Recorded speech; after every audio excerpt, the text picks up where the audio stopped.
Erstchen am östlichen Rand des Marktplatzes bei Sonnenuntergang, als Purpurotes liegt durch die Bogen viel und verzert Schatten auf die abgenutzten Holzstandwurf. Niemand kannte seinen Namen oder Ahnte, was sein Bescheid den Ankunft bringen wird. Die Leute packten routiniert ihr Stand zusammen, verstoten ihr Wehren und zwei Wachen, die lassigen ihren Speeren am Eingang des Platzes lenten, warfen ihm einen flüchtigen Blick zu. Hat jemand geahnt, dass dies Gestalt in einem schlichten Umhangball der Schlüssel zu den kommenden Verandringen sein wird, hat man wohl genau hinschaut. Erschien im dichten Zwielicht zwischen den geschlossenen Läden zu verschwinden, wo es nach welchem Gemüse und langst verwaiten gewesen rock. In diesem Teil der Stadt herrschte still. Irgendwo hört man die Stimme eines Strassenmusikers, der ein wehmütig Melodie auf einer alten Float spielte. Weiter entfernt stritten sich zwei Leute lautstark über den Preis für Mel, dann holten langsam Schritt nahe weiter, verstummten aber schnell wieder und machten dem Abendwind Platz. Zu dieser Stund wirkte die Stadt, die sonst von Leben wimmelte, als versteck sie sich in ihren gewundenen Gassen. Wer hier herkam, ging gemakkelijk, als kostet jeden Schritt aus sein schweren Stiefel beruhten beinahe lautlos das Pflaster, während in seiner Seele bereits ein Entschluss reifte. Steuert auf ein ruhig Tavern in der Nähe der Stadtmauern zu, deren dicker Sockel variiert, dass sie vor langer Zeit errichtet worden war, weit vor dem rasanten Wachstum der Stadt. Vor der Tür begrüßt in das Schwarz Licht eine Laterne, das kaum die Dämmerung erteilte. Von innen drang leise Stimmen murmelnder Klang und der Geruch von Gebren in Zwiebeln. Die Versogen Tür naht und ließ den Fremden in den warmen Schein eintreten. Im Innern saßen verschiedenste Reisend, zwei ortsansässige und ein paar menschenähnliche Gestalten, die auf einer unbekannten Sprache diskutierten. Der Wirt, ein kleiner, mürrischer alter Mann, nickte ihm kurz zu, der Neuankömmlinge würde den Gras mit einem Nappen Kopfnicken, bever sich an einem endlichen in Tisch niederließ. Sein Erscheinung wirkte ermattet, verströmt aber dennoch ein seltsam Gelassenheit. Sein Mantel war solid, jedoch staubdeckt, vermutlich war mehrere Tage zu Fuss unterwegs gewesen. Darunter trug ein einfache Tunika und in seinem Gürtel hingen die Scheiden eines alten Dolches. Sein Gesicht blieb im halbgesenkten Kapuzenrand verborgen und erst als der Wirt ihm einen Krug Bier brachte, konnte man sein Fallen, beinahe ausgeblichen Augen sehen, in denen sich ein langer zurückliegender Trauer spiegelt. Bedankt sich, nahm ein paar Schlag und schloss kurz die Augen, als der Wirt wieder ging, als lausche irgendetwas in seinem Innern. Am Nachbartisch saßen drei Personen, ein breitschultriger Mann mit einer Narbe im Kinn, ein schlachsiger junger Kerl mit spitzbubischem Lächeln und eine hochgewachsene Frau, deren Gesicht im Halbdunkel blieb, die über ein schwarze Lampe brannte. Sie sahen innen, als sie eintrat, stellten aber keine Fragen. In dieser Tavern war man daran gewohnt, unbekannte One-Wort zu dulden.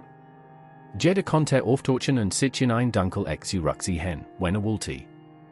Dennoch lag in ihren Blicken ein leichter Unruhe, Verhaltgestalten, die am Sonnenuntergang auftauchten und ihr Gesicht nicht gern sehten, verhießen selten friedlich seiten.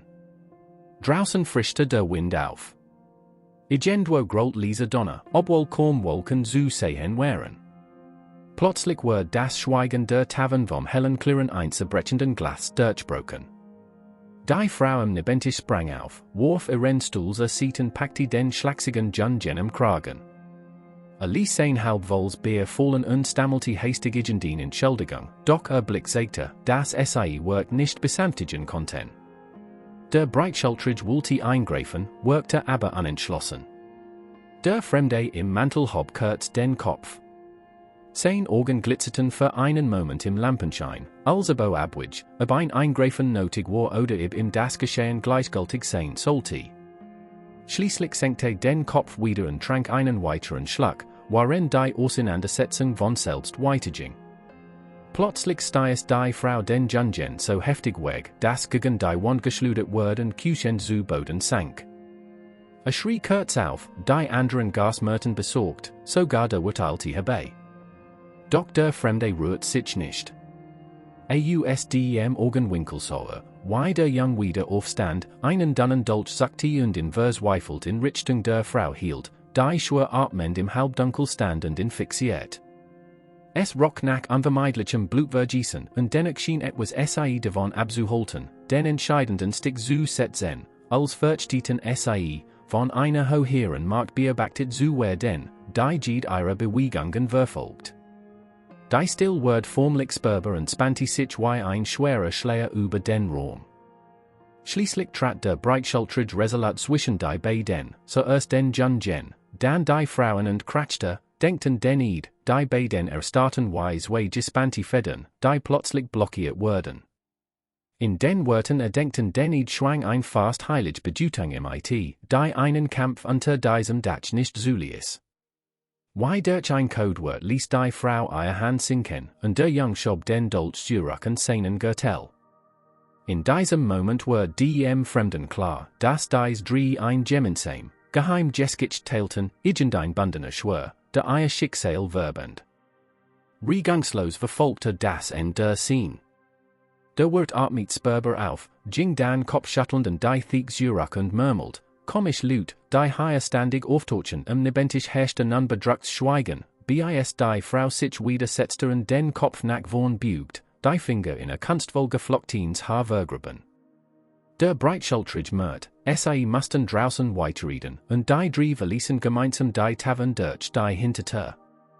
Der Fremde leert seinen Bierkrug, legte ein paar Münzen auf den Tisch und verließ den Raum. Es schien, als habe in dies klein Scene, die beinahe in Blutvergießen geendet hat, nur in seinem Vorsatz bestätigt. Trat hinaus in die Nacht, in der Wind klagte und überall Kleinschellen und brüchigen Ladenschildern lauteten.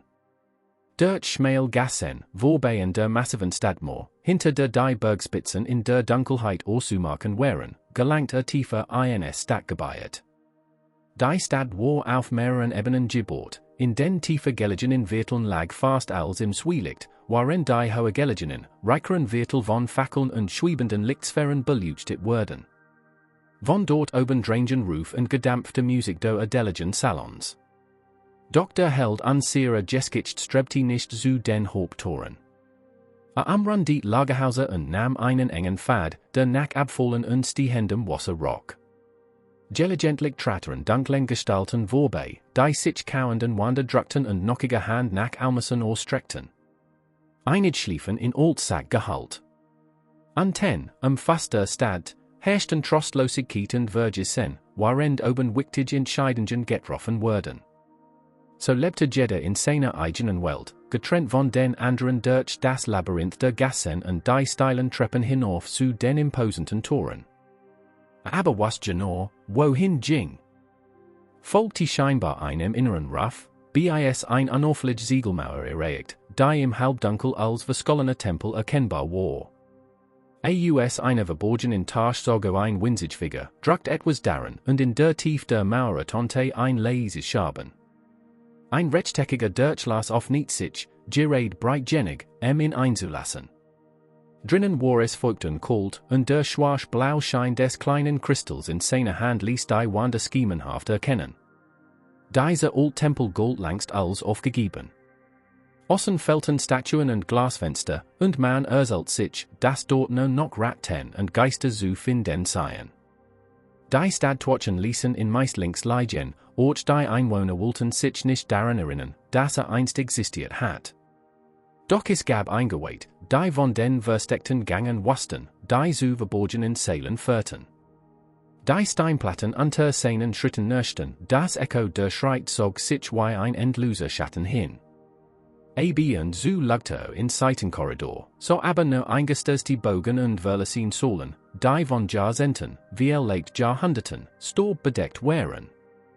Schließlich betrat einen weitläufigen Saal. Sein Gang klang anders und holte lauter, waren der Kristall einen Kreis von Sohlen beleuchtet, die mitten im Raum standen. Dahinter erhob sich auf einem halb zerfallenen Alter ein Platt aus schwarzem Marmor. Trat nahe und strich mit der Hand über die unebene Oberfläche, als plötzlich ein leises Rascheln zu hören war. Hinter einer der Säulen trat ein Gestalt hervor, in einem dunklen, nachtblauen Gewand. Ihr Augen funkelten spiegelnd, die Hand verborgen in weiten Armeln. Keinerlei Abzeichen schmückten ihr Robe, bis auf ein klein, eingestickte Spiral, die man ne Begenorem hinterhen warnam. Die Gestalt beobachtet in schweigend, und Orch sagt nichts. Stamme Ostorch dauert mehrere Sekunden, bis die Gestalt leicht nickte, als Anerkennung seiner Anwesenheit. Gemeinsam gingen sie den Alter hierum zu einem Mosaik auf dem Boden, dessen musste man im Zwielicht kommen kannte. Dieses Mosaik zeigte ein seltsames Gebilde, das ein verschlungene Wedge oder Fluss erinnert, wie legt ein Kart oder ein rätselhaftes Symbol. Die Gestalt fuhr mit den Fingerspitzen über die Stein, und ein Schwasch, blau schimmernd wellig glitt über das Muster. Als ob uralte Kraft erweckte, zog sich ein leuchtender Funk durch die Rillen. Der Fremde nicht nieder, fuhr mit seiner Hand über Dieselbenlinien, und unter seiner Berührung leuchteten die Funken noch stärker. Schloss die Augen, als wolle dem kaum höheren Schlag lauschen, dem Puls dem erinnern oder dem Echo ferner Schreit in steinernen Gangen. Die Luft schien dichter zu werden, erfüllt von latenter Markt. Schließlich öffnet die Augen wieder, und ein merkwürdiges Licht schimmert darin. Sprach einig unverständlich Wort, die wie das Flüstern des Winds in den Kronen uralte Baum klangen. Der Fremde in der Robe entgegnet ihm in derselben Sprache mit ein paar Nappen Silben. Dann schwieg man wieder für ein paar Sekunden, als leuchten beid einer unsichtbaren Quell gemeinsamen Wissens. Als sie erneut zu sprechen begannen, wirkten ihre Stimmen heller, als klangen sie im Natural Gene Funken, die über das Mosaik glitten. Die Wörter blieben rätselhaft, doch sie waren ein Zeichen des Einvernehmens, bestätigten einen Band. Dann erlosch das Leuchten und das Muster auf dem Boden verblasst. Der Fremde erhob sich, und sein Gegenüber richtet sich ebenfalls auf. War nicht so groß, wie man anfangs glauben mochte, aber in seinen noch immer in den Armeln verborgenen Händen war ein spürbar Energie, die durch kein Touch aufgehalten werden konnte. Es schien, konnte mit einem Wink die Stein bewegen oder einen Wirbelwind entfaken. Doch tat nichts, sondern beobachtet nur, wie der Gast den Tempel wieder verließ. Der Fremde wusste, dass dieses Gespräch nur der Auftakt zu einem komplexen Unterfangen war, das ihn in die Stadt geführt hat. Was in der Dunkelheit des verlassenen Tempels besprochen worden war, halte sich in ein Geheimnis, das Schicksal des Königreichs verraten konnte. Spürte neuen Elan, zugleich aber auch die Last der Verantwortung. Als sich wieder auf die Straße begab, war die Nacht noch dunkler geworden, und nur varienzelte Fackeln torchten die Gassen in spärliches Licht. In der Fern läuteten Glocken die Mitternacht ein. Durchquert lautlos den leeren Marktplatz, der vor wenigen Stunden noch voll Leben pulsiert. Jetzt wetten dort nur noch Lampenfetzen, und die Tor über den Standen baumelten einsam im Wind. Niemand bemerkt sein Vorbeischleichen durch das Labyrinth der Gassen. Bald erreicht ein klein, sehr nackt geschlossen Krautestube, die mit geschicktem Handgriff und einem kaum höheren Klicken aufnimmt. Drinnen roch es nach modrigem Kraut und abgestandenem Raucherwerk. Nur sein Herzschlag durchbrach die Stilldunkelheit. Nahm ein paar Fläschchen ausdem Riegel, blatterte kurz in einem zerfledderten Butch, das auf dem Tresen lag, und verließ den Laden wieder, wann den Spur zu hinterlassen. Man hat glauben können, bereite ein zweifelhafter Tat vor, zumal selten Mittel wollte, die für rituale Verwendung fanden. Wann stehen zu bleiben, ging in den westlichen Teil der Stadt, wo massiv Türmen die Herrenhäuser des Adels begannen. Doch bever die Wachen der Oberstadt in Sahen, haschte unter einem halb herabgelassenen Gitter hindurch in ein Seitengas. Dort wartet in einem seit langem verlassenen Keller ein alter Bekannter, ein Kerl mit furchterregender Narbekühe über dem Gesicht, eine Kopfbedeckung und einem Blick, der von tiefem Groll gegen die Welt sucht. Die beiden wechselten nur wenig leiser Wort, ehe der Mann auf ein Holzkisten der Wand zeigte. Der Fremde warf einen Blick hinein und fand, wonach suchte, ein langes gewiebtes Band mit seltsamen Mustern in Goldfäden und einen kupfernen Gegenstand, der an ein Horn erinnert. Durch einen Spalt im Kupfer waren Runen zu sehen.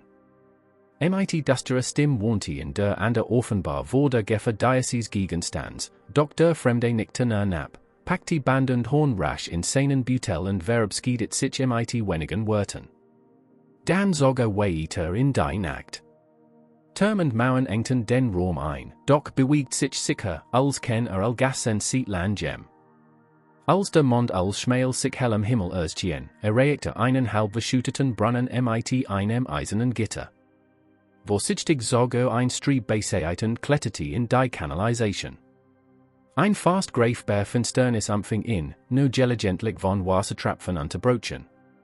Ein Guiv aus unterirdischen Gangen, Teils eingestört, Teils von Schmuggeln oder Gesetzlosen genutzt, erstreckt sich weit unterhalb der Stadt. Seins Jell war ein Verborgenkammer, in der Altschriften lagen sollten. Die Überlieferung nach enthielten SAI den Schlüssel, den über die Konigreich lastenden Flutsch zu brechen. Leserschritte durch die dunklen Tunnel, hort gelegentlich ein Ferns Heulen des Winds oder das Glucksen der Wellen und den Außenmauern. Als ob die Nature selbst vor der drohenden Katastrophe warnte, der Nachthimmel war nun von Gewitterwolken überzogen und obwohl noch kein Blitz sagten, lag ein Spannung in der Luft. Der Fremde spürte, dass nicht der einzige war, der nach diesen Dokumenten suchte. Ander Worden versuchen, sich die uralten Schriften anzueinen, Angenti markt zu erlingen oder ihr Feinde zu vernichten. Was, das ist eilig war. Der Gang 40 in ein massiv TUR MIT Weinranken Ornamenten. Die Scharnier waren fast verrottet, doch das Schloss war noch intakt. Holt ein klein Stahlwerkzeug hervor, strich damit der Kante entlang, und ein Klicken sagte ihm, dass der Riegel sich lösen ließ. Dahinter lag ein runder Raum, der vielleicht einst als Vorratslager für ein Kloster oder ein Forschungszentrum gedient hat. Stor bedeckt die Steinfliesen, von denen Rest einstiger Fresken herabgebrockelt waren. In einer Eck ragte ein Gebilde aus rostigen Ketten und Rädern hoch, dessen Funktion kaum mehr zu erkennen war. Aus einem Schatthofen lagte ein Tanzfass hervor. In der Mitte des Saals befand sich ein Steinpodest, in dem ein Ausbärung wie ein Sarkophag oder ein Behältnis eingelassen war. An den Wänden waren noch Spuren einer Bemalung zu sehen, die Gestalten in Langen am Hangen, flackend Fackeln und seltsam Zeichen vor einem düsteren Wald zeigte. Vermutlich hatten hier wohl lange Zeit Rituale stattgefunden, und die sich niemand mehr erinnert.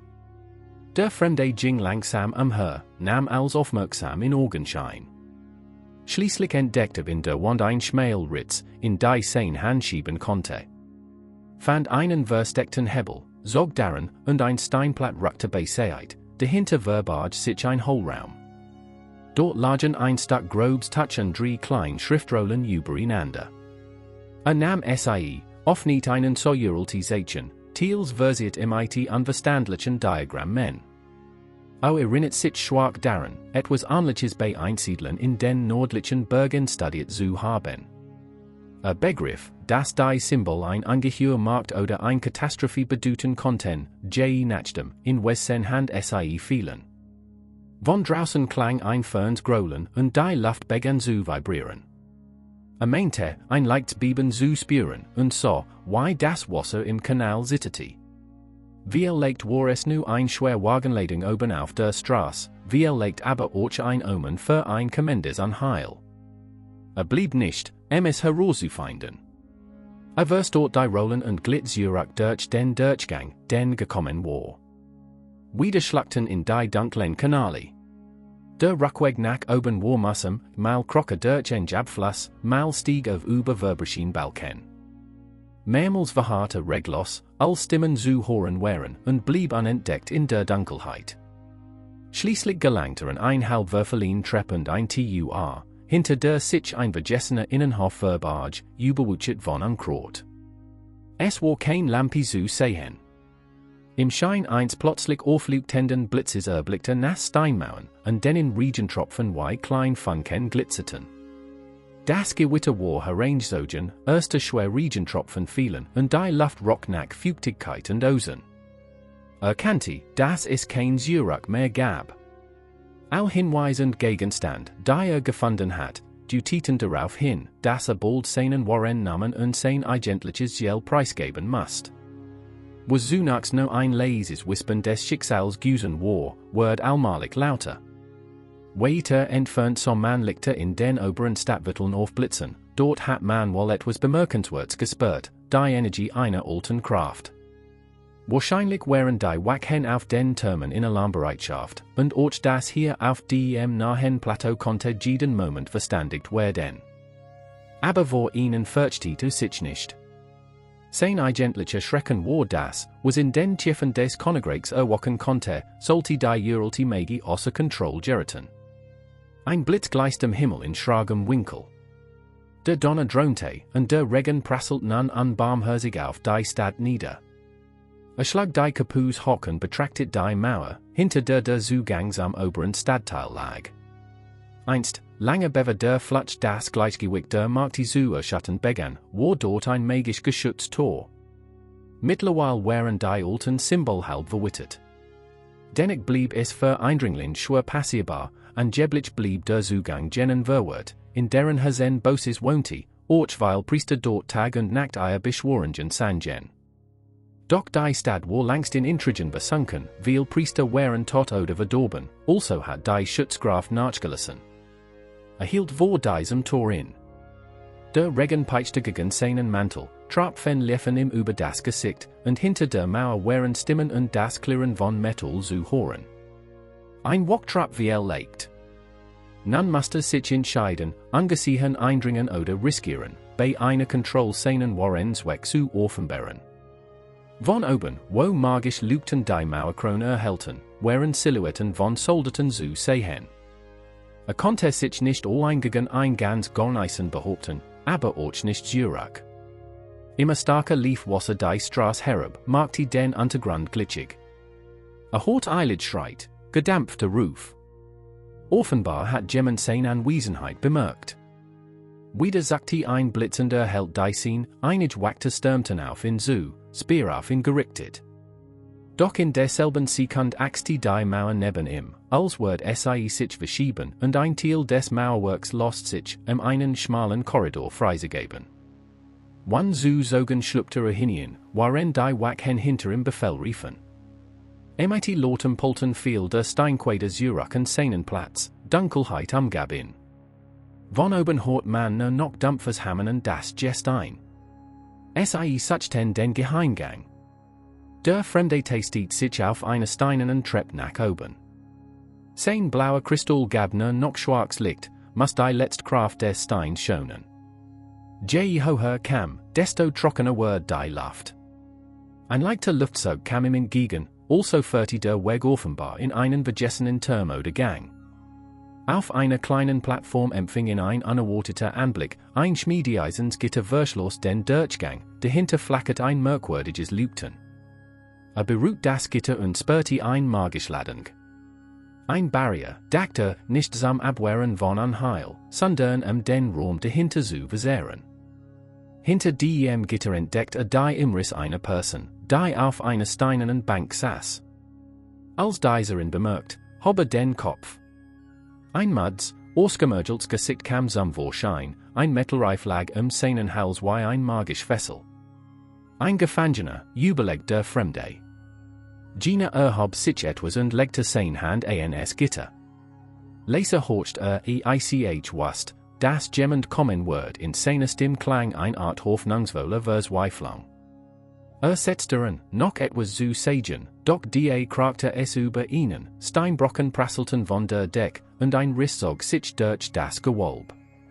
Der Fremde musste einen Schritt zurückweichen, als ein verborgener Mechanismus zuschlug und ein zusätzlich Steinplatt vor ihm niederging. Konnte nur noch die ängstlichen Augen des Eingesperrten sehen, dann wurde der Durchgang versperrt. Von oben wurden die Verfolger lauter, vermutlich hatten die Wachen einen anderen Weg gefunden. Eilig suchte weiter und so in der Wand ein länglich Nisch. Drückt auf einen Vorsprung, und ein Stück der Wand bewegt sich zur Seite, gab einen Durchgang frei. One zu Zogen setzte seinen Weg fort, während hinter ihm das Polten und Rufen Dampf wiederholt.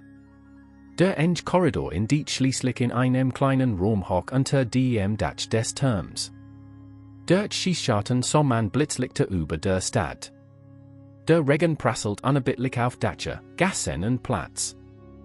Trat ans Fenster und blickte hinaus.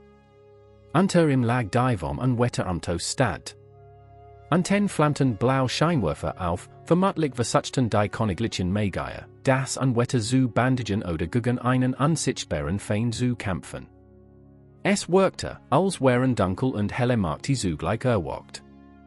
Die heftig Sturmnacht schien ein Spiegelbild für den Konflikt, der sich in den Stadtmauern und weit darüber hinaus anbahnt. Spürte einen alten Zauber in sich pulsieren, als reagiert die Erde selbst auf den Träger dieses rätselhaften Talents. Hat nun Schriftrollen, ein rituelles Horn und das Goldene Band, das einst der Leitfaden der Schicksals genannt worden war. Doch als wären nur Werkzeuge. Die entscheidend Frage lautet, welch Richtung wird dies Welt einschlagen? Die dunklen Figuren im Tempel, die einen Blutschuh geleistet hatten, kannten einen Teil der Wahrheit. Die drei aus der Tavern, die fast aneinandergeraten waren, hatten wohl einen anderen Teil. Und in den Winkeln dieser alten Stadt schlichen sicher noch andere umher, die dies Artefakte oder ihr Plan in die Hand bekommen wollten. So auf sein Hand, in denen den Kristall hielt, dessen Energie fast aufgebraucht war. Ein Blitz sagte draußen, und für einen Augenblick erhellt sein Licht das vom Regen gezeichnete Profil des Fremden. Dabei lag in seinem Blick mute Entschlossenheit. Im Word klar, dass Verben diep braucht, die hochkochenden Mächte zu besiegen. All ein Word scheitern.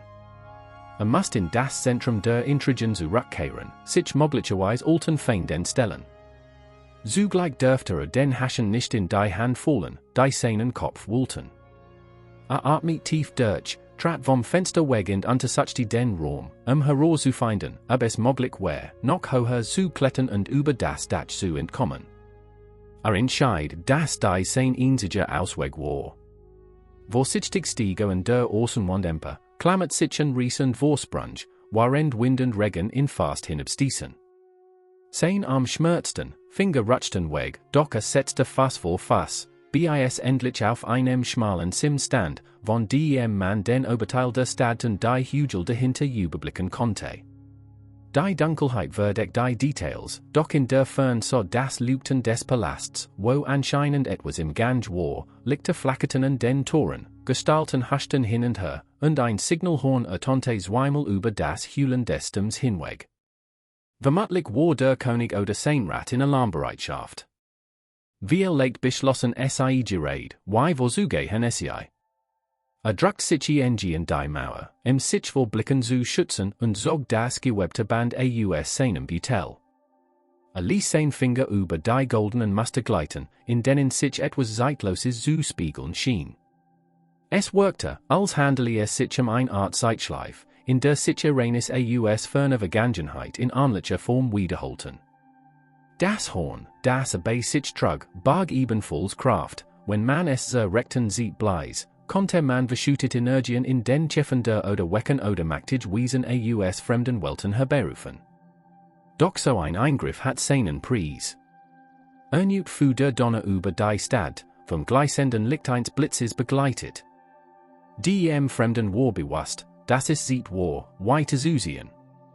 Awakte sich im Sims entlang, bis zu einem Punkt gelangt, wo Steinfiguren und Sinnen einen kleinen Vorsprung bildeten. Dort konnte sich kurz verbergen, die peitschenden Regen ausweichen und das Treiben der Stadtwachen darunter abwarten. Breitet die Schriftrollen aus und begann, sei in sich versunken mit Lisa Stimme zu besprechen, während der mit dem Finger die Runen nachzeichnet. Ein letztes Mal flackert sein Kristall auf und verlosch, doch in dem gewebten Band regte sich ein zarter Schein, als reagiere es auf die Wort. In diesem Augenblick hörte unter sich Schreit und Ruf. Offensichtlich durchkämmten die Wachen mit Fackeln die Dächer und Hinterhof. Ließen Befehl drängen nach oben, variierten aber kein genau Richtung. Einmal verharrte reglos. Das Risiko eines offenen Kampfes war zu groß, also musste sich versteckt halten. Bestimmt gab es unter den Soldaten Orchmagibgabte, die seine Anwesenheit erspüren konnten. Doch das unwetter tobte weiter und trieb die Meissen wohl in die Flucht, Blitz flammten auf, heftiger Regen prasselt nieder. Nach bangen Minuten zog sich das Truppengeräusch zurück. Ein einzelner Schein haschte über ein Gargolfiger, stoppt kurz und verschwand. Der wackte schien kein Ahnung zu haben, dass nur ein paar Schritt entfernt war. Der fremde Artmeet erleichtert us und nutzte den Moment, der gegenüberliegenden Seat hinabzuklettern. So gelangte unbemerkt in ein Gast des Oberviertels, wo kein Licht brannte und kein Mensch zu sehen war. Der Regen verwandelt die Straße in einen Bach, Wasser strömt über seinen Mantel. Doch das war nun egal, Hauptsache, lebte. Stellte sich auf das Nasspflaster und suchte die Richtung ab. Irgendwo im Zentrum des oberen Stadtbereichs befand sich ein große Bibliothek, in der einst uralte Chroniken aufbewahrt worden waren. Wir legt Word dort Genaueres über das Ritual erfahren, das ausführen wollte. Mit all den Hinweisen im Kopf begriff das geboten war. Feinde lauerten überall. Die eigentlich geverwartet noch. Ging gegen Osten, Richtung der alten Turm, zwischen denen der Haupteingangser Bibliothek lag. Man erzählt sich, dass dort früher eine Gemeinschaft Gelehrter residiert, bis sich irgendwann auflöst. Heute von ihrer Ordnung noch ein Chaos in den einstolzen Roman übrig. Doch vielleicht waren einzelne Schätze noch erhalten. Nur wer über bestimmt Schlüssel verfügt, hat Zutritt zu den verborgenen Bereichen. Der Fremde wusste, dass es kaum Aussicht auf Erfolg gab, aber musste es versuchen. Leicht zitterten sein Hand, es möchte der Regen oder sein unbestimmtes Gefühl sein, dass sich eine Entscheidung nahte.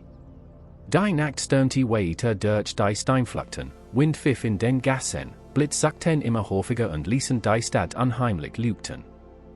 In all diesen Winkelzügen verwoben sich die Schicksalsfäden und kulminierten in einer unsichtbaren Schnittstelle. Und der Fremde, der ein dunkles Geheimnis in sich trug, schritt durch die vom Regen überschwemmten Straßen. Konnte nicht wissen, wer noch auf dies Bühne treten wird, aber war sicher, dass gehen musste, bis entweder ein Licht den Schatten vertrieb oder die Dunkelheit die letzte Hoffnung verschlang. Lief und lief, one zurück zu blicken, weil ein leise Stimmen im den Weg ins Orge des Sturms wise, one fürcht vor Blitz und Donner. Denn dort, hinter der nächsten Biegung, war ein Pfad, den Orch an der Bald betreten werden. Noch ahnte es niemand. Vielleicht war jemand bereits vorausgegangen, vielleicht hat dieser an der Grund für die Jagd auf Uraltes wissen. Doch eins war klar, das Schicksal beschleunigte sich von Minute zu Minute, und die Nacht war zu einer Arena geworden, in der die Entscheidung des Händen zusammenstoßes ausgetragen wird. Irgendwo in der nebligen Zukunft warteten Antworten und vielleicht Erlösung, sofern der Fremde all die Prüfungen bestend und nicht den verhängnisvollen machten zum Opfer fiel, die sich already im todlichen Kreis das Königreich zusammenzogen. Der nachtliche Regen prasselt one Erbarmen auf die Straßen, übertont schreit und löschte die Kontern der Schatten. Konnte kaum mehr unterscheiden, wo das Rauschen der Wasserstrom endet und wo seine eigenen Gedanken begannen, so laut dröhnte das Unwetter. Die Stadt schien wie in einem unruhigen Traum zu liegen, ausdem nur hin und wieder durch Donnergrollen hochschreckte. Hinter ihm blieben die Mauern und Turms zurück, wo Soldaten nach ihm suchten. Vor ihm lag der Weg zur alten Bibliothek, in der hoffte, Antworten auf seine drängenden Fragen zu finden. Überquert ein klein Steinbruch mit geschwungen im Gelände, das wie gekrümmt Klauen Osser, und gelangt in ein enge Gas, deren Wand fast über seinem Kopf zu zementreffen.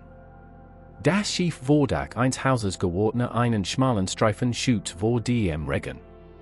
Dort stand eine alte Frau in einem Werblichen in Kopftouch, mit einer Laterne, die mit der Hand vor dem Regen abskirmt. Regungslos start sein Profilen. Was möchte ausdem Haus gelockt haben in dieser Unwetternacht? Vielleicht kehrte jemand nicht heim, oder fürchtet Dieb. Ihre Blicke trafen sich für einen Moment, fade, müde Augen trafen auf den dunklen, seltsam leuchtenden Blick des Fremden. Beide verstanden stumm, dass hier zwei einsame Existenzen im Regen standen, mit ihrem eigenen Weg. Schließlich wante die alt den Blick ab und verschwand durch einen Narren tur, als wollte sie ihr Schicksal nicht weiter hinterfragen. Ging weiter, en den Hauswanden entlang, eventuellen Patrouillen zu entgehen, die auch hier im oberen Stadtteil herumstreifen konnten. Der Regen machte die Verfolgung schwer, doch auch selbst hat Mühe, voranzukommen. Sein Mantel war durchnässt, die Kälte drang in die Nocken und musste auf sein Schriftrollen und Artefakte achten. Glücklicherweise hatte sie gut verpackt und das Goldinband zeigte sich ohnehin unempfindlich gegenüber Nass, noch immer schimmerten sein Muster bei den Lichtblitzen auf. Schließlich erreichte ein Haus Eisengitter, hinter dem sich ein Gebäude von aufwendiger Architektur erhob. Türmchen und Rundbogen, spitzulaufende Fenster, schwer Portal mit Reliefs, in der Dunkelheit kaum zu erkennen, doch bei jedem Blitz zeigte sich die praktische Verschnörkelung der Fahrschade. Die Bibliothek, die vor Jahrhunderten errichtet worden war und Krieg, Dynastienwechsel und Suchen überstanden hat. Jeder Stein dieser Mauern barg die Erinnerungen groß gelehrt, die Geschichte geprägt hatten. Heute wirkte das Borken nahe und fast bedrohlich, als würde ein uraltes, heiliges Vermächtnis es vor dem sehr voll bewähren. Blieb vor dem kunstvollen Portal stehen, zu dem drei Stufen führten. Kein Vorhängeschloss war sichtbar, nur verschlungene Muster in Form einer Spiral. Der Fremde legte die Hand auf die Spiral, zu fühlen, ob noch ein Schutzzauber aktiv war. Spürte ein leichtes Pulsieren, fast wie ein Herzschlag, dann fukelte durch sein Finger. Die Versiegelung ist noch intakt, stellte er fest. Entweder muss ich einen anderen Weg suchen oder das Ritual zur Öffnung besuchen, von diesem Ritual western Bruchstück aus alten Unterlegen. Und im blieb kaum Zeit zum Überlegen. Er entnahm seinem Beutel das Goldinband und wickelte es vorsichtig sein Handgelenk. Dessen Berührung erweckt sofort ein verborgene Energie, die Ornament begannen, im Schein der Blitz zu leuchten. Bollte die Hand über der Spiral zur Faust und flüstert ein paar Formeln, Genwort, die sich von Fragmenten herleitet. So ist geschehen nichts. Doch dann vibriert das Muster, und sich wie ein Lebusen und begann, sich zu entfalten. Ein leises, fast vogelgleiches Kreischen war zu hören und mit einem kratzenden Geräusch öffneten sich die Torflügel nach innen, inherieren zu lassen. Trat ein, spürte, wie ein schwacher magischer Nachhol von den Toren ausging, als wohl in Warnen, ein Fremder hat die Schwelle überschritten, die frei Flash vor dem Bibliothekseingang war mit uralten Platten belegt, deren Fugen mit Wildkraut durchbrochen waren. In der Mitte erhob sich ein stillgelegter Brunnen, in dem sich Regenwasser gesammelt hat. Ein paar halb zerfallene Statuen unter eins des geforderten Vordachen richteten leer Augenholen auf den Fremden. Siet und Wetter hatten ihr Gesichter ausradiert. Über ein Breittreppe erreichte die schweren Türen, die weite Fenstanden. Das war ihm nicht geheuer. Ein scheinbar verlassens Haus ließ man gewöhnlich nicht stehen, es musste also schon jemand hier sein. Vielleicht hat man sogar ein Falle vorbereitet. Betrat die Halle Leser, darauf bedacht, kein Aufmerksamkeit zu erregen. Der Raum lag im Dunkeln, die Deck verlief hoch im Schatten, machte sollen mit versierten Kapitellen ragten gespenstisch auf. Überall lagen Fetzen alter Pergamenti, Staubtücher, Zerbrücken Stühle. Mit jedem Schritt nackten Glasblitter, die von Wormels bunten Fenstern herruhten. Hart, bis sich sein Augen und das Dämmerlicht gewohnt hatten. Von oben tropfte Regen durch locker im Dach, sammelte sich in Fetzen. Hin und wieder zuckte draußen ein Blitz und warf ein fahles Licht auf Bücherregale, die sich tief in die Dunkelheit erstreckten. Es war, als leid dieses Labyrinth aus Butchen in ein, find hier die letzte Wahrheit oder gern deine Unwissenheit zugrund. Doch fürchtete die Butcher nicht, sondern war nur wachsam gegenüber jenen, die sich hier versteckt hielten. Loste und hort weiter hinten ein leises Stapfen, zwei oder mehrere Personen. Sie bewegten sich vorsichtig, doch das Echo trug ihr Schreit. Hasteren der Wand entlang, vermi jeden Lord, und gelangt so zu einer Treppe, die in mehrfachen Windungen auf ein Galerie im zweiten Stock führte. Die nach sen Holzstufen Axten. Erhielt den Atemmen, schlich hinter einigen zerstörten Geländeteilen entlang und spart dann in den Sail hinab. Anten, in einem früheren Leissaal, brannte schwarz, blaulich schimmerndes Licht, offenbar ein magische Kugel oder Lampe. Dort standen mehrere Hochbücherregale, die Meissen eingestört, auf die im Boden türmten sich Hofen zerfledderten Batschen. Aber in einer etwas niederen Zone saw drei Gestalten ein Massivsaal stehen, die einen Trägerbocken stattste. Sie diskutierten angeregt oder stritten. Ein Devon war hochgewachsen und weiblich, die bei den anderen Männer, eine Devon leicht gebuht. Ein Schauder überkam ihn, als die Stimmen wiedererkannte, Diesel ben drei aus der Tavern, der breitschultrige Mann mit der Narbe im Kinn, der hagere, young Bursch und die Großfrau, die damals vor wat aufbrost. Nun spertio, das streit weiterging, Lisas war, aber angespannt. Why haben die es hierher geschafft und warum, fragte sich. Offensichtlich waren auch sie auf der Such nach etwas Wichtigem. Wir legten nach den Hinweisen am alten Flutsch, die selbst suchte. Beschloss, sich nicht sofort zu erkennen zu geben. Zuerst musste mehr über ihre Absichten erfahren. In Gasthaus hatten sie sich wegen eins geheimen Eid zurückgehalten. Hier konnten die Regeln anders sein, magische, Zwietracht oder Revanche waren nicht ausgeschlossen. Wollte sich nahe heranschleichen, doch als sein Gewicht auf ein vom Regen durchweichtes Holzbrett verlagert, kragte es leise. Dieses Nasen holte durch den stillen Raum. Die drei Antennen reagierten sofort. Der Jung, der in der Niep so unbekammet wirkte, sagte blitzartig ein Messer.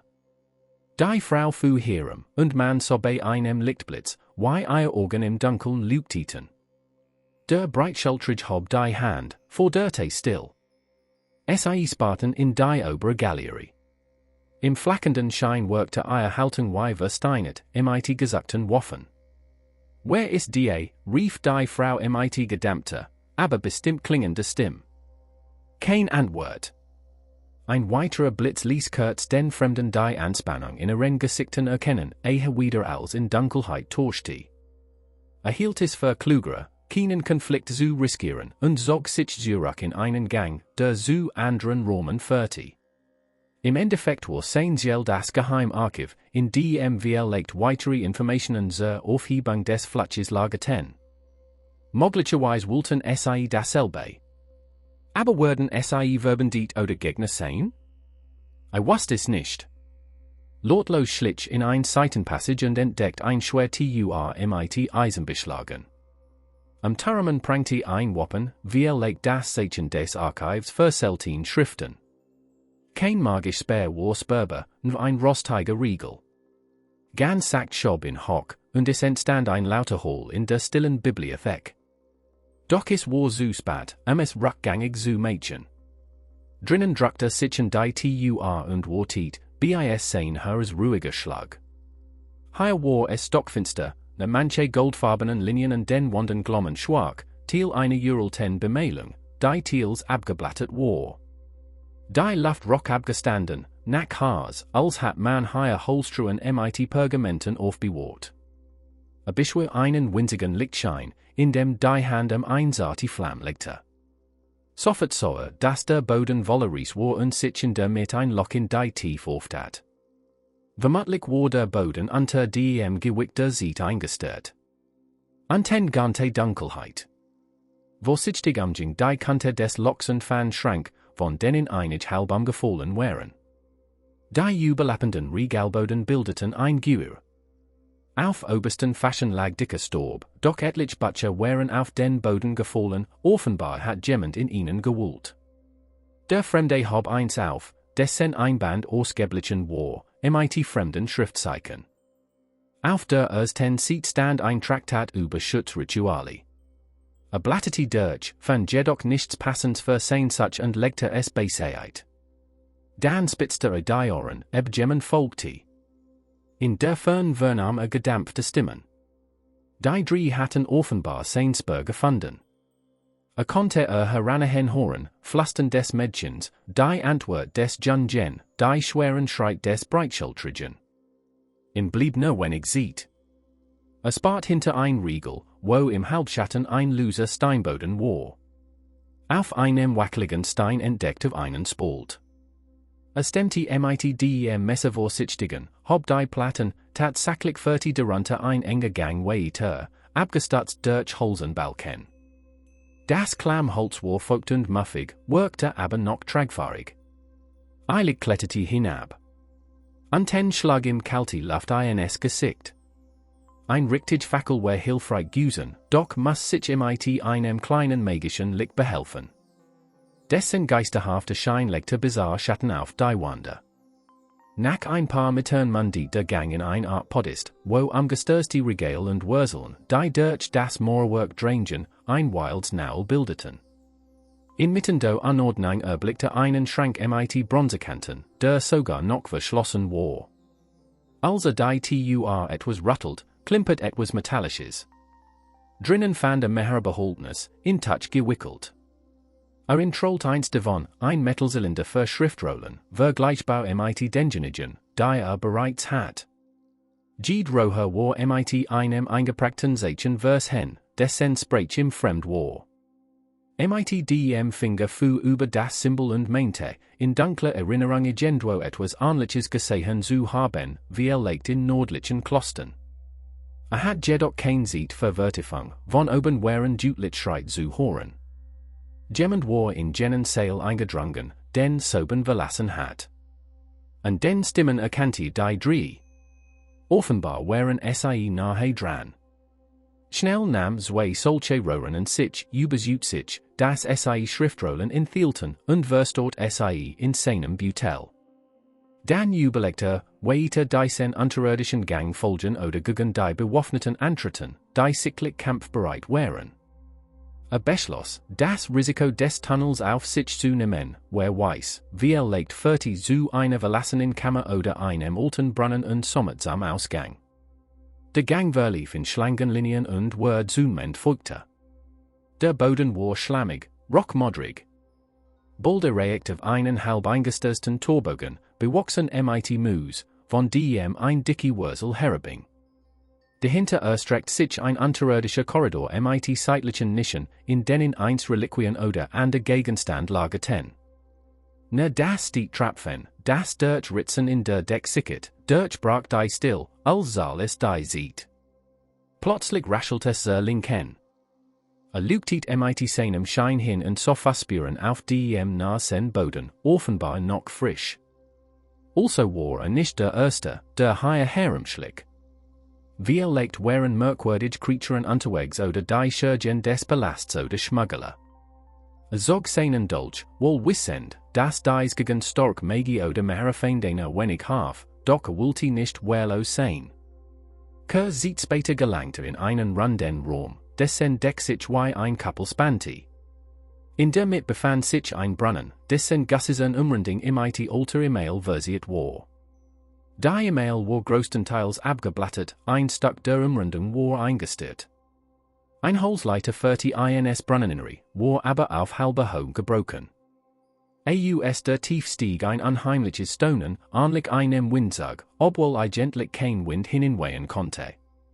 Der Fremde bügt sich vor und leuchtet nach unten, ne schmierig Glattwand und Dunkelheit. Kaum hatte sich aufgerichtet, hört Schreit hinter sich. Dreht sich und im Lichtschein stand plötzlich die Frau aus der Tavern, die Hand hochgerissen gegen das Gleisend lugten. Hinter kannte den Hedren Jungen, in einiger Entfernung torchte der breitschultrige Begleiter auf. Eierwaffen funkelten. Bleib stehen, rief der Jung mit bebender, aber fester Stimme. Wir wollen kein Schinlus schlagere, aber wir lassen dich nicht in Fasch gehen, die Frau sah den Fremden wachsamen. Du warst in der Nieb, sagt sie mit heiserem Unterton. Der mit dem Mantel. Why heißt du? Warum bist du hier? Blieb zunach stumm und hob nur den Dolch minimal, zu sagen, dass sich not falls verteidigen word. Sein Blick fiel auf den Narbentrager, der kämpferisch lauert. Dessen Augen waren hart, doch wirkte durchaus besinnen. Antwort, drängte die Frau, einen Schritt fortschreitend. Were wollen nicht die Neipensin wiederholen. Aber were toten dich, wenn du uns kein wohl last. Dem Fremden war klar, das jetzt besser reden sollte. Sprach leser, ich such Informationen über den Flutsch, de die Stadt bedroht. Ich weiß, dass in dieser Bibliothek Rituale versteckt sind, die in Intwieder brechen oder starken Content. Und was Walter hier, versucht, sachlich zu klingen, one Arrogans oder furcht. Wir legt Walton sie auch den Flutsch aufheben. Oder in zu eigen Vorteil missbrauchen. Die drei wechselten Blicke. Der Jung senkt sein Messer, steckte es aber nicht weg. Der breitschultrige brummt, were wissen auch etwas darüber. Man hat uns, brach ab, als hatte zu viel gesagt. Die Frau zog die Stern Kraus, nennen wir es so, es ist uns ebenfalls wichtig. Wenn wir das Jubel nicht stoppen, werden Tausend sterben, und so ist die Menschen, die unserem Hasen leiden, sie trat noch nahe, so dass der Schein der Kugel ein Abendgesegnetes Gesicht erhält. Daran erkannte dass sie ein Leben voller Kämpfe hinter sich hat. Während Sittering stieg im Fremden auf. Scheinbar wollten sie tatsächlich dasselbe Ziel. Aber konnte ihnen trauen? In der Tavern hatten sie einander beinahe umgebracht, nur ein Schwur hielt sie zurück. Andererseits braucht man bei einem solch dunklen Flutsch oft mehrere Parteien, in zu bannen.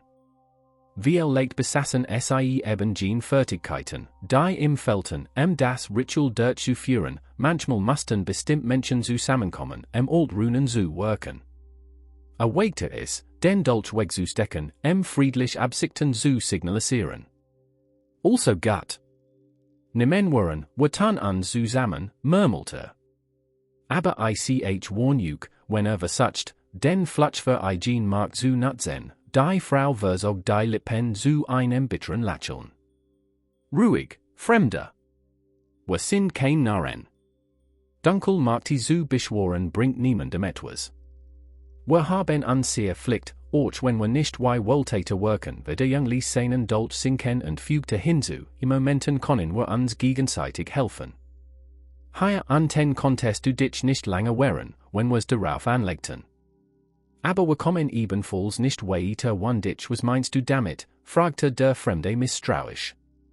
Nun, wir sehen, dass du mit Magie umgehen kannst und wohl ein paar Artefakte ist, der Jung weis auf das unter seinem Mantel herverlugen golden Band. Ich nehmen, du kannst versigelte Türen öffnen. Wir müssen in das Zentralarchiv. Der Fremde begriff, dass der Kerl nicht dumm war, sie hatten in beim Öffnen des Bibliotheks beobachtet. Gut, sagte. Dann gehen wir gemeinsam, vorläufig. Doch so ist ihr Namen, der breitschultrige Sogert, die Frau antwortet kurz, ich bin Emmeline der Jung, sicklich nervös, sagt, Tyrann, dann schauten beide am Breitenmann, der Nörter, Rigel und ich heiß, hielten und überlegt, aber seinen Warren Namen nennen sollte. Nenn dich ruhig Wanderer, schlag Emmeline mit einem spottischen Unterton vor, zugleich aber mit dem Verständnis, dass jeder sein Geheimnis haben dürfte. Nickte. So wird eins Wegbandnis besiegelt. Rigel blieb wortkarg und skeptisch, Tyrann war wolle ungeddelt, als wolle all sofort in Ordnung bringen, wie leicht nagte im das schlecht Gewissen über den Beinahe-Kampf in der Tavern. Emmeline wirkte cool und analytisch, blieb na beim Wanderer und beobachtet, wie das magisch liegt fertig, als such sie Hinweis auf sein Fähigkeiten oder sein Schwachpunkte. Sie umrundeten den Brunnen, wann hinabzustiegen und folgten einem Korridor zu einer weiteren Tür. Draußen peitschte der Regen, doch hier unten war als fast unnatürlich still, abgesehen vom Tropfen und den Wanden. Ein massiv Holster mit verrosteten Metallstreifen trug ein Symbol, das dem Wanderer bekannt vorkam, die Spiral mit zusätzlichen Windungen, andutend, dass es sich ein komplexer Versiegelung handeln konnte. So etwas habe ich vorhin im Tor gesehen, murmelte. Wir legt passe mein Schlüssel ernut u dan mac schon, brummt Rigel, die dunklen Nischen ringsam misstrauisch mustend. Legte das golden Band ernutem sein Handgelenk und beruht das Symbol. Nichts Gesche, bis auf ein, zwei Silben in einer alten Sprache osset. Dan nackte es, das Schloss gab nach, und Gina eisig horch, der in schon draußen den Toren getroffen hat, fu wieder durch seinen Arm ein schwarz Lügten flammte auf, die Tur bewiegt sich und gab einen modrigen Luftzug frei, der nach altem Papier und fügtem Gestein Rock. Emmeline verzog das Gesicht, riecht, als wär hier juig nicht geluftet worden, wohl war, meinte der Wanderer. Seid wachsam. Wir wissen nicht, was unserwartet. Dahinter lag ein weiter Raum, der wie ein Leber wirkte. Entlang der Wanderstanden Workbank, übersat mit bizarren Apparaturen, Keramikgefassen und süßem gerolten Pergamenten. Sollen mit Reliefornamenten trugen die Deck, darauf Darstellungen von Magieinstrumenten und Tränken. Dicke Staub und Rostschichten bedeckten als, an manchen Stellen war jedoch sichtbar, das Gemmend Kurslich nach etwas gesucht hat, Gegenstand waren verschoben, butcher durcheinander geworfen. Gemmend war tatsächlich vor kurzem die, stellte Tyrann Tauntfest. Sie suchen offenbar dasselbe wie wir, sagt Emmeline. Rigel du tiet auf ein Tur in der hinteren Wand, die angelehnt war, wahrscheinlich sind sie dort durch der Wanderer spürte die Gefahr, wollte aber nicht sogen. Trat zu einem Tisch, an dem ein großer Folien lag, dessen Metallin Einbandklammer aufblitz. Jeffnit Seiten Zeichnungen seltsamer Gerät, halb Astrolabium, halb Kompass.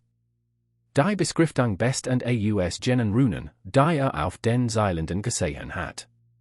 Konnte wichtig sein, Entscheider, schlag den Band vorsichtig zu und wickelte ihn in ein Touch, in insanem Butel zu verstauen. Leser hörten sich der Tur. Ein Horch von Rauch und ein sichens Geräusch wie Dampf schlag ihnen entgegen. Dahinter flackert Schwarzlicht. Emmeline bedutet den anderen, still zu sein, und spart durch einen Spalt. Die nicht genug erkennen konnte, oft nicht die Tur einen Spalt weiter. Plötzlich start in dem anliegenden Raum, der wie ein experimentiersamer Osser, stand ein hagere, beinahe skeletartige Gestalt in einem herabgerutschten Kapuzengewand. Ein nockigen, schwarzlichen Hand bewegten sich über einem Metallgefäß, in dem ein unheimlich Substanz brodelt. Elektrisch Funken tanzten ringsum, das die Luft wellig wirkte. Wesum, horcht Tyrann lautlos. Der Wanderer trat nahe, genau hinzusehen. Möglicherweise war es ein in dunkel Kunstwerferliner Magier. Die Kreatur verschloss den Deckel des Gefasses, dreht sich halb herum und offenbart ein einschvolins Gesicht mit einem hohlen Org, hort, die über Nocken gespannt war. Im selben Augenblick schoss ein kleiner Lichtball aus dem Gefäß nach oben, explodiert unter der Deck in Funkenregen. Die Kreatur blickte kurz hoch, brabbelt etwas und fuhr mit der Hand über den Tisch. Dabei entstand ein quietschender Laut, und ein Schrankwolle-Butcher bewegt sich beiseite und legte ein Geheimhoffnung frei. Der weiß ganz genau, wo suchen muss, durch für es den Wanderer. Will genau das, was ich auch will, und gibt es mir sicher nicht freiwillig in dem Moment riss die Gestalt abrupt den Kopf hoch, als hat Eindringling gewittert. Runter, flüstert Emmeline. Warfen sich auf den Boden und im nächsten Augenblick fegte ein Druckwell über hinweg, die Tur sprang kratschend auf und Mobile flogen scheppend durcheinander. Ein magisch Energiewell, die all angebietenen Vertrieben sollte. Rappelten sich auf und sahen, wie die Gestalt nun direkt auf zukam, nockiger Arm gereckt, in denen ein bösartiges Feuer flackert. Rigel stürmte mit einem Kampfschrei vor und schwang sein Schwert, doch kurz vor dem Blitz ein unsichtbar Barrier auf, Funken stoben, Rigel wurde zurückgeschleudert und krachte gegen die Wand. Tyrann warf sein Wurfmesser, aber es blieb in der Luft stehen, als würde es ein unsichtbar Hand festhalten und fiel klirrend zu Boden. Mit grausamem Grinsen hob das Wesen die Hand für den nächsten Schlag. Der Wanderer wusste, dass in direkter Konfrontation kaum ein Chance hatten. Rief hastig die Kraft des goldenen Bansen, versucht, die passenden Wort zu finden, den Flutsch zu schwaken. Als das Kurs sauber rief, leuchtet das Band warm auf. Die Skeletartige Gestalt sagt als hat sie einen Stromschlag bekommen, das Hasserfolk Gluhen in ihren Augen flackert. Sie wird zurückgeworfen, hab schützen die Hand. Emmeline nutzte die Gelegenheit, sprang vor und schlag mit ihrem Schwert in die Schulter der Kreatur. Diesmal gab es keinen Schild, ein Unheilvolles Pfoschen Tonte, und aus der One Spritz Schwors, nach Schwefel stinkend Flüssigkeit. Offenbar kein Blatt im menschlichen Sinne, sondern etwas von dunkler Magie durchsetzt. Die Luft flimmert unter dem heftigen Aufeinandertreffen von Energien. Das Wesen schien die One sofort wieder zu heilen, Kraft aus der Umgebung zu sorgen. Der Wanderer aber ließ ihm kein sieht, sammelte den letzten Rest des Lichts, das im Band glomm, und stieß einen Lichtimpuls aus, der den Raum gleißend erhält. Die Kreatur schrie ein weiteres Mal auf, dann lost sich ihre Gestalt teilweise auf, ob sie Starbode floh, war unklar. Zurück blieb nur ein zerrissener Mantel, der raschelnd zu Boden fiel, sowie das Metallgefäß mit der jubelriechenden, kochenden Substanz. Einen Moment lang herrschte still. Tyrann hob sein Messer vom Boden auf und starrten globig auf den Mantel. Ist es verschwunden? Tot, fragte benommen. Emmeline betrachtet angewidert die Schwors Lake, Rigel massiert sein Schmerzen Schulter. Der Wanderer bezweifelt, dass es vollständig vernichtet war, vermutlich hatte sich zurückgezogen, sich zu regenerieren. Vielleicht ist es unmittelbar mit dem Fletch verbunden, sagte er. Wir sollten uns beeilen. Wenn es sich erholt und wiederkommt.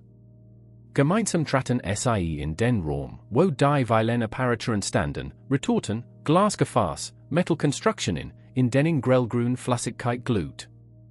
An den Wänden hingen Ceresin-plain alchemistische Gerät. Der Schrank, den das Wesen verschoben hat, verbarg ein Eisen-Tur. Genau dahin wollte es, mutmaßt Emmeline. Dort muss etwas sein, das es braucht, legt Schriften oder Artefakte regelpackte den Schrank und zog in ruckartig Beiseite. Dahinter zeigte sich tatsächlich ein klein Center. Tyrann fuhr mit der Hand über den Spalt, ziemlich verrostet. Oder von innen verriegelt, lass mich mal, sagt der Wanderer. Es sah ein Symbol in der Eck der Tur, dieselbe Spiral, aber schräg durchgestrichen. Attestet das Goldene Band, spürte jedoch kein Resonanz. Ein andersartiges Siegel also. Wir versuchen es mit Gewalt, schlug Rigel vor. Emmeline prüft die Tur, man versucht es mit einem Brecisen, doch nichts regte sich. Dann hacken wir die Scharnier ab, Rigel hob sein Schwert. Kaum setzteren, flog ein Funk von den Apparaturen auf die Klinge, lief wie eine elektrische Entladung darüber und brannte in sein Hand. Schrie auf und ließ los. Vorsicht, rief Emmeline und zog ihn weg. Offenbar war noch Energie in den Maschinen und jeder grobe Angriff konnte eine Explosion auslösen. Wir müssen zuerst die Strom zu verkappen, entscheidet der Wanderer. Tief Erschöpfung lag in der Luft, doch sie suchten weiter. Tyrann fand einen Hebel und der Wand mit halbverbelsten Lettern. Absorgung. Schutzkreis, las der Wanderer müssen. Legt zog das für eine Entladung, betätigt den Hebel, und sie horten ein Klirren. Einig der grünen Funken erloschen, irgendwo drehten sich Räder, ein klappiges Fensterchen im oberen Teil des Raums öffnet sich und ließ kalte Luft herein. Scheint gewirkt zu haben, meinte Rigel, während die Apparat skeptisch bogt. Emmeline versucht erneut, die Tur aufzuhebeln. Tatsächlich sagte der Rost nun schwaken. Dann entdeckt Tyrann einen Brecheisenstab, und Rigel konnte damit mit kraftigem Ruck die Tur aus den Angeln reißen. Ein muffiger Jerk wet heraus, vermischt mit einem leichten Lufthorch. Auf geht's, warf der Wanderer hin, und sie stiegen nacheinander in einen Gang, der über Steinstufen nach Anten führte. An den Wänden sah man Rest von Fackelspüren. Anten war ein schwarzes Leuchten zu erkennen, möglicherweise ein alter magischer Lampenrest. So kletterten sie hinunter in ein kreisförmige Kammer, die direkt in den Fels gehauen war. In der Mitstand ein Tischshelter, der Rauf Verstrut Amulett, Storbage Pergament Seiten, ein Paar Kristall mit Sack blauem Glimmern. Offenbar ein Ort für Rituale oder Studien, und das noch gar nicht so lange her, ein Kristall strahlte noch leicht, es lagen new Kursenstummel herum.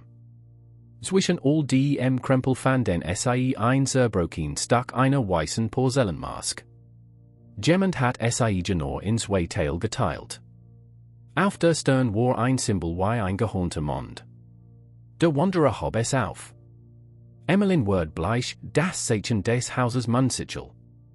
Wenn die dahinter stecken, Tyrann schuttelt sich, aber die werden doch schon vor Ewigkeiten ausgerottet, Rigel bolti die Faust, offenbar nicht all. Falls SAI bei dem Flutsch mitmischen, word schlimm.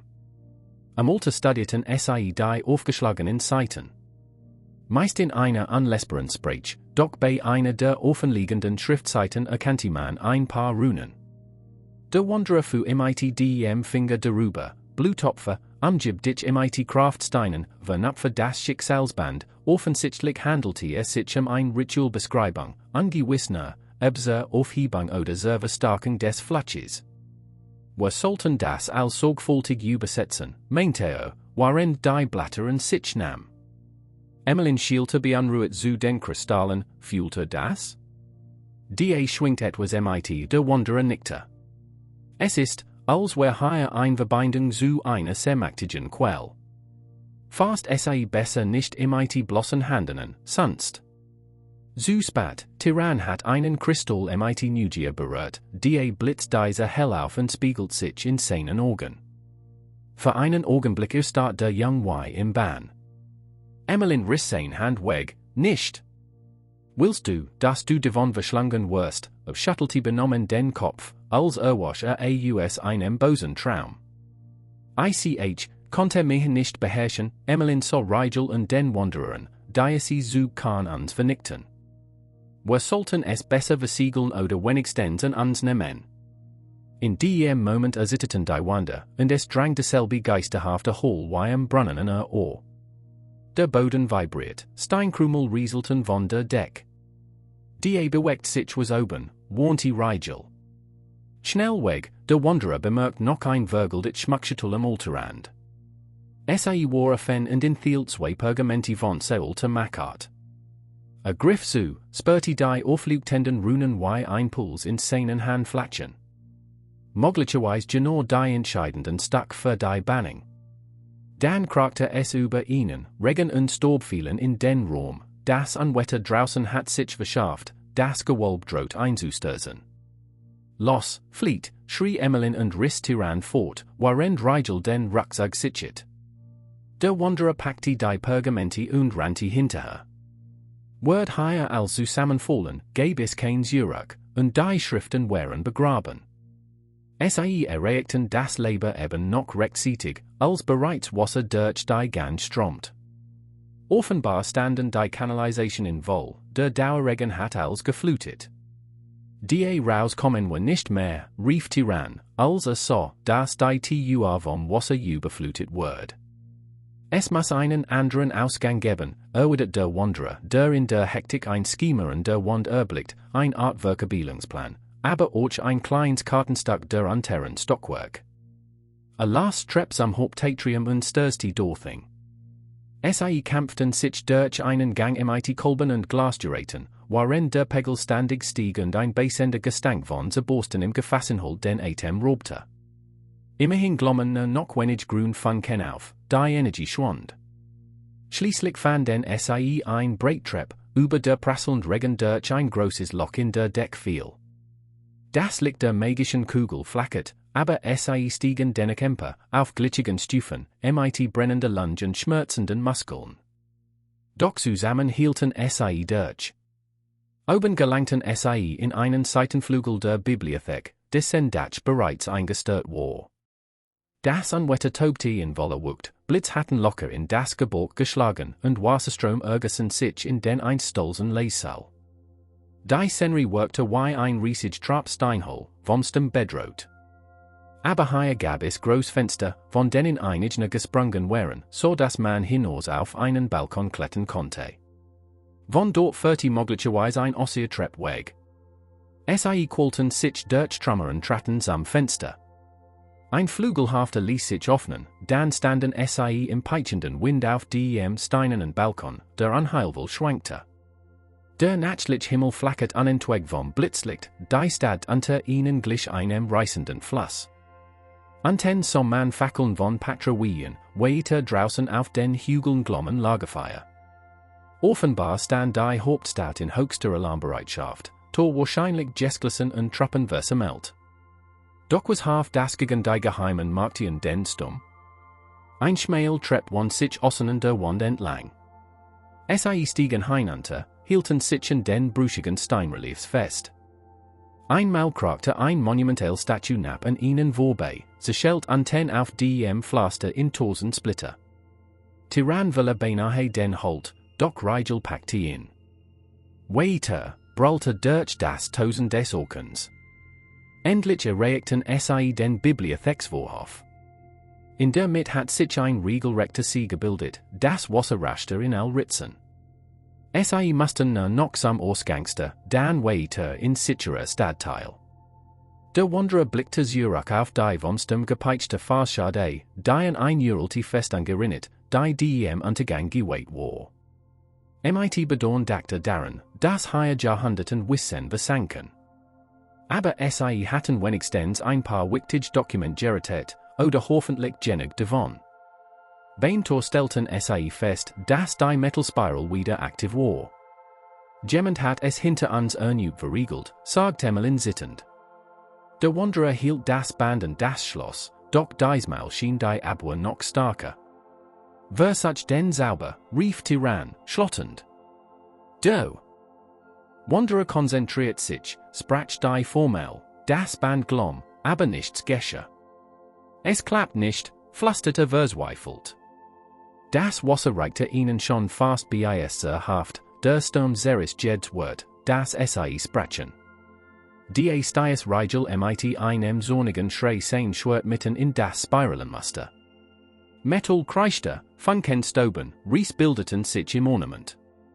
Mit letzter Kraft riss das Schwert nach unten, und ein Teil des Gitters brach heraus.